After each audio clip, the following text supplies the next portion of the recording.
السلام عليكم ورحمة الله وبركاته. كسر دوّا مركلة يبرشدني لقطة دوتش كام لقطة شرمل كا معد كباش أكاديمي. وحنو ما تقدرنا 10 قصابصن خيراتن أما جوركا. الرياضة جور لو استعماله. وين جور سدي حل جاسيان جور سدي جوري بان لا هاي قف عين كاسيان جور سدي ينخ 10 عين كاسيان ودجاننا. وحنا استعمالنا الصدح دم في halkan إنه كقرن في هيراتن أنا صو هيراتن أنا هيراتن كورنت أنا 10 كشرحين وحنا وين نقول هذا هدي أدوني سيد إن كورسدا معد كباش أكاديمي برشدا لقطة شرملكا عاد كقيب نقطة تفضل تلفونك قيب تسرق كقرن أن صور عندنا إن شاء الله قرالك نقل صحيح أما برتي الفيسبوك ويب سايت كا إيميل كا إيميل كستا يا نقل صحيح كذا طبعا تلفونك مركز واتساب أيو ليه sidoo kale haddii aad naga daawanaysid youtube-ka casharka la garay u sii share garay saaxiibada youtube-kana rukumo haddii aad naga daawanaysid qaybta facebook-ga bogganada facebook-ga baashi academy la garayso isla markaana la sii wadaag casharka asxaabta badan si dad badan oo wanaagsan ay uga faa'iidaan oo walaalaheena casharkana u gaaro qofka wanaagsan waa qofka dadka wanaaga la gaarsiiya waxaan ogahay dad badan oo sidaada oo kale ugu baahan casharkan inay jiraan marka u sii share garay qofka soo gudbinaya iyo kan sii share gareynaya waa isku ajar waxaan qaadanaynaa cashar ku saabsan dhinaca guurka ama ereyada guur loo isticmaalo ee luqadda Jarmalka sida heiraten iyo eine heiraten saddexdan feeb ayaynu jumlooyin ku dhisaynaa ka hor intayna saddexda feeb jumlooyinka ku dhisin waxaan rabaa macnahooda Soomaaliga inaan dul maro فهيراتن وحلو استعمالها حالة ده جورو وحين نقول إنسان معناه هذا سوماليا وجوري أيان ليهاي وين جور سدي أما جوري أيان ليهاي عين فخ إن في ده ich bin ledig oder ich bin verheiratet إن تردد وحنا هي single أما إن تردد وحنا هي جوري أيان ليهاي هذا أدلة هي وحنا هي قف جوري له verheiraten أي اسمه ich bin verheiraten يقال هذا قف تمرته هي هذا قف رجعت هاي هذا أدلة كين أنا جوري لهين وحد استعمالي كتا ich bin ledig أنا جا جوري ملهي iyada marka macnaheedu waa iska kooban yahay dad waxa jira si khaldan u sharaxaya oo youtube-ka meelaha laga yaabo inaad ku aragtaan laakiin macnaheedu inta ka baxsan feeharaatan looma isticmaalo sikh feeharaatan ayaa jirto reflexive macnaheeduna taa waa ka duwan yahay waan ka soo tagay hadda maana soo qorin sabrada casharka ayay noo qaadi waayay inaan casharka dambe ku soo darno ayaa suurtagal laakiin hayraatan oo kaligeeda macnaheeda Soomaaliga waxa weeye guri ayaan leeyahay macna kale ma aysan laha tusaale ahaan ich bin verheiratet aniga waan guursaday ich bin verheiratet guri ayaan leeyahay fa verheiratet guri ayuu lahaa waa fal laga soo gudbay waa fal mar hore dhacay waxa weeyaan plusquamperfect fa verheiratet for example fa damals verheiratet waagaasi reer ayuu lahaa guri ayuu lahaa aydan fa verheiratet haddii fal laga soo gudbay yahay waad oran kartaa ich bin so ich war verheiratet kannst auch sagen ich war verheiratet oder ich bin verheiratet waxa weeye hadda ayaan guri leeyahay ich war verheiratedna waxa weeye guri ayaan lahaa waagaasi xilligaasi ayaan guri lahaa heiraten iyadana waa la macne markii af Soomaali ahaan turjumadeeda Soomaaliga la eego oo iyadana waxay noqonaysaa guursasho qof guri leh ama guursasho verheiraten guri lahaansho heiratenna waa guursasho laakiin macnaha u dhaxaya ayaa wuxuu yahay heiraten inta badan waxa la isticmaalaa markii aad doonayso information dheeraad ah inaad xaaladada guurka ku dirtid sida xilligaas ayaan guursaday halkaas ayaan ku guursaday qof caynkaas ayaan guursaday iyo macluumaadka la sii raacaya marka rabtid marka macluumaadka inaad bixisid cidda aad guursatay meesha aad ku guursatay sanadka aad guursatay waxa inaad ka warrantid waxaynu u baahanahay heiraten laakiin marka rabtid xaaladada guur kaliya inaad ka warrantid waxaynu isticmaalaynaa verheiraten waxaan rajaynayaa macnaha u dhaxaya inaad fahamtay ayna heiraten iyadu way ka duwan tahay labadaba waxayna noqonaysaa macnaheeda afka Soomaaliga ka guursasho haddii aad haysatid buugga umfangreich Deutsch und Somalisch waxaan rajaynayaa inaad ereyadan ka heli kartid iyagoo jumlooyin la socdaan in Soomaalina lagu fasiray oo si fiican u faahfaahsan aydan ayna heiraten haddii aadan haysanin annaga ayaad si toosan nooga soo dalban kartaa ayna heiraten ka guursasho sida reer caynkaasaan ka guursaday reer sharaflan ka guursaday reer wanaagsan baan ka guursaday ka guursasho adiga aan faahfaahin insha Allah jumlooyinka markaan gallo bay ishbiilka ayaad si fiican fahmi doontaa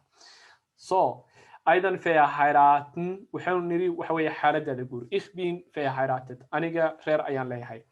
war verheiratet وجاسي غير أيو يسقولها heiraten ich habe letztes Jahr geheiratet ich habe letztes Jahr geheiratet sanadkii la soo dhaafay ayaan guursaday waxaad hayraatan baad isticmaashay waxaad rabtaa xilligii aad guursatay inaad sheegtid sanadkii la soo dhaafay ayaan guursaday haddaan rabtid waxaad oran kartaa 20 sano ka hor ayaan guursaday 10 sano ka hor 5 sano ka hor sanadku markuu inta ahaa sidaad rabtid ayaad u sheegi kartaa aydan hadda tan ayaa inoo qoran ich habe letztes Jahr geheiratet sanadkii la soo dhaafay ayaan guursaday ich habe in Somalia geheiratet Soomaaliya ayaan ku guursaday mararka qaar waa laga yaabaa in lagu weydiiyo xagee ayaad isku guursateen ama xagee ayaad ku guursatay aydan haddaad jamactiina waxaa leedahay fiiha haben unas in Soomaaliya geheiratet waxaanu isku guursanay Soomaaliya haddii aad keli tahayna waxaad leedahay ich habe in Soomaaliya geheiratet sida hortana ku qoran Soomaaliya ayaan ku guursaday ich habe meine Cousine geheiratet ina adeertay ayaan guursaday ich habe meine Cousine geheiratet ina adeertay ayaan guursaday haddii loo baahdo qofka guursatay ina sheegtay cid uu yahay ich habe meine Cousine geheiratet ich habe haddii aad rabtid information ka soo dhan waad isku dari kartaa meeshaad ku guursatay xilligaad guursatay iyo cidaad guursatay hal jumla ayaad isaga dhigi kartaa sidan oo kale ich habe letztes Jahr mit meiner Cousine in Somalia geheiratet ohne mit haddii aad rabtid iyadana waad ka dhigi kartaa oo waxaad oran kartaa einfach ich habe letztes Jahr meine Cousine in Somalia geheiratet sanadkii la soo dhaafay ayaan ina adeertay Soomaaliya ku guursaday ich habe letztes Jahr meine Cousine in Somalia geheiratet sanadkii la soo dhaafay ayaan ina adeertay Soomaaliya ku soo guursaday aydan waxaanu niri heiraten waxa loo isticmaalaa markaad u baahan tahay macluumaad dheeraad ah inaad guurkaaga ka bixisid heiraten waxa la isticmaalaa marka xaaladaada guur aad sheegaysid single miyaa tahay mise reer ayaad leedahay ayna heiraten waa ka guursasho tusaale ahaan hat in einer reiche Familie geheiratet hat in einer reiche Familie eine geheiratet wuxuu ka guursaday reer qaniya reiche qani reer xoolale reer hantile ayuu ka guursaday haddii rabtid ich waad oran kartaa ich habe in einer reiche Familie eine geheiratet waad oran kartaa aydan ayaan hadda ku isticmaalay hat in einer reiche Familie eine geheiratet wuxuu ka guursaday reer qani ah reer xoolale ayuu ka guursaday ich habe in einer edle Familie eine geheiratet ich habe in einer edle Familie eine geheiratet reer sharaf leh ayaan ka guursaday edle Familie reer sharaf leh ayaan ka guursaday reer wanaagsan reer sharaf leh ayaan ka guursaday ich habe in einer gute Familie eine geheiratet ich habe in einer gute Familie eine geheiratet reer wanaagsan ayaan ka guursaday aydan reer xoolale ayaan ka guursaday reer sharaf leh ayaan ka guursaday reer wanaagsan ayaan ka guursaday reer macallin qulwaax ayaan ka guursadayna waad oran kartaa haddii aad rabtid inaad sheegtid dabcan Soomaalidu way isticmaalaan reer hebel ayaan ka guursaday reer hebel haddaad rabtid inaad sheegtidna ayna heiraten ayaad isticmaalaysaa ich habe in kanalo bla bla bla diese قبيلة geheiratet eine geheiratet reerkaasi ayaan ka guursaday laakiin reerka markaad sheegaysid ha isticmaalin heiraten ayna heiraten isticmaal sideen haddaba isticmaalay ayna heiraten way reerka maadan guursan waad ka guursatay gabar ayaad ka guursatay saa darteed ama nin ayaadba ka guursatay haddaad gabar tahay saa darteed ayna heiraten ayaad isticmaalaysaa heiraten waxaad isticmaalaysaa markii aad rabtid xaaladaada guur inaad basharayban ku samaysid xilligaad guursatay meesha aad ku guursatay iyo cidda aad guursatay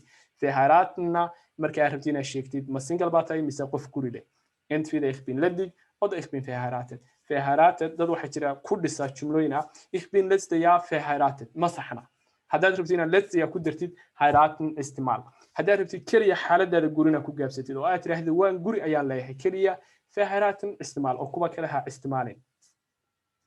khayr badan ayaan idin rajeynayaa mar labaad waxaan idinka codsanayaa inaad YouTube-kayga haddii aadan hore u rukumanin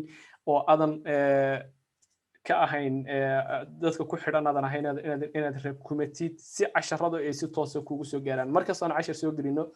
sidoo kale to haddii aadan boggayga Facebook like garaynin inaad like garaysid si aad casharrada u heshid markasta aan wax soo dhigno iyo inaad casharkan la sii wadaagtid dadka kale ee walaalaheena bulshadeena Soomaaliyeed laga yaabo in badan oo kamid inay u baahan yihiin khayr badan ayaan idin rajeynayaa assalaamu calaykum waraxmatullaahi wabarakaatuh